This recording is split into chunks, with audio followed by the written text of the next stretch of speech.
দলীয় কর্মীদের ক্ষোভের মুখে রচনা বন্দ্যোপাধ্যায়। বৃহস্পতিবার বিকেলে পান্ডুয়ার 3টি পঞ্চায়েত এলাকায় প্রচার করার কথা ছিল রচনা বন্দ্যোপাধ্যায়ের, কিন্তু সন্ধ্যা হয়ে যাওয়ায় বৈচি বাটিকা পঞ্চায়েত এলাকায় প্রচার করতে না যেতে পারায় পান্ডুয়া বৈচি এলাকায় রচনা ব্যানার্জিকে ঘিরে ক্ষোভ দেখাতে থাকেন স্থানীয় পঞ্চায়েত সমিতির সদস্য ও তৃণমূল কংগ্রেসের নেতাকর্মীরা।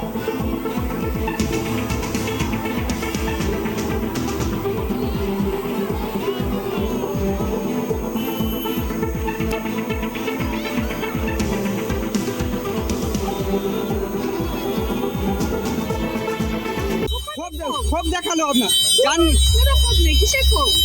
জমায়েত হয়ে গেছে ওখানে। আজ প্রচারের দিনই নয়, প্রচার অন্য সময় করার কথা ছিল। ওখানে লোক বেশি হয়ে দাঁড়িয়ে রয়েছে। পরশুদিন প্রচার আছে। কবে যাবেন না? পরশু সকাল 7:30। হ্যাঁ, তো সবসময় মানুষের পাশেই তো আছি এবং তাদের জন্যই সারাক্ষণ প্রচার করছি। তো সেই জন্য তাদের জন্য আবার আমি 7:30টার সময় আসবো। আজ তাদের সময় ছিল। অনেক তৃণমূল কর্মী হতাশ হয়েছে। কিচ্ছু হতাশ হওয়ার কারণ নেই, কারণ সবাইকে তো মন পুষ্ট করে চলা সম্ভব নয়। সব জায়গায় যাওয়ার চেষ্টা করছি, সময় কম, অনেক জায়গা আছে। আমি একা মানুষ, সব জায়গায় প্রচার করছি।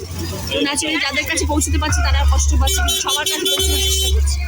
সেবা করার কাজ রচনা ব্যানার্জি নয়, ওনাকে ওই দিদি নাম্বার ওয়ানেই মানায়, যার কারণে আজকে বৈচিতে এরকম নিজের দলের ক্ষোভের মুখে পড়েছে। উনি মানুষের কাছে পৌঁছাবে কি?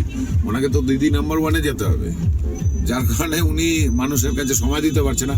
তার মানে এর থেকেই বোঝা যায় যে আগামী দিনে উনি হুগলি লোকসভায় কতটা সময় দেবে।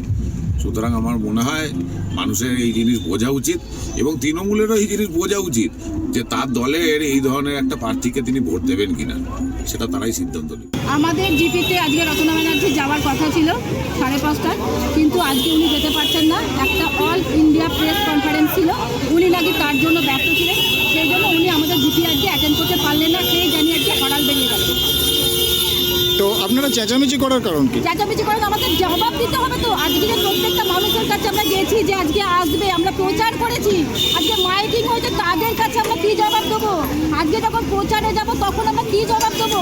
তাদের কাছে কি বলবো যে তিনি যদি এখনই এরকম করেন তাহলে পরবর্তীকালে কি করবেন, সেটা তো জবাব দেবো।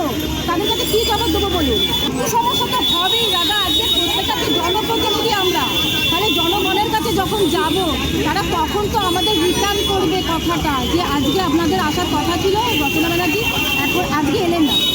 তাহলে এর পরবর্তীকালে যখন আমরা সুযোগ সুবিধা পাবো বা যখন আমরা তাদের কাছে যাবো আবেদন করবো, তখন তিনি রিটার্ন দিতে পারবেন?